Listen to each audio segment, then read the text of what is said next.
Дорогие близнецы, сегодня вы можете сосредоточиться на семейных делах и испытать приятные эмоции в связи с этим.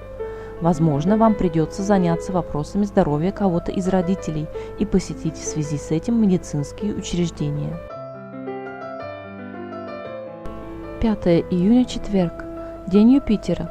Луна, продвигающаяся по знаку Девы, привлекает внимание к темам, связанным с работой, служением и здоровьем.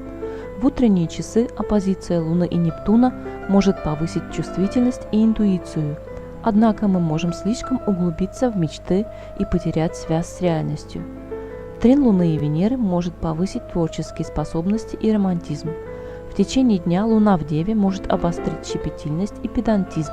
Можно заняться делами, требующими точности. Может повыситься наша критичность к окружающим. Необходимо соблюдать равновесие при общении.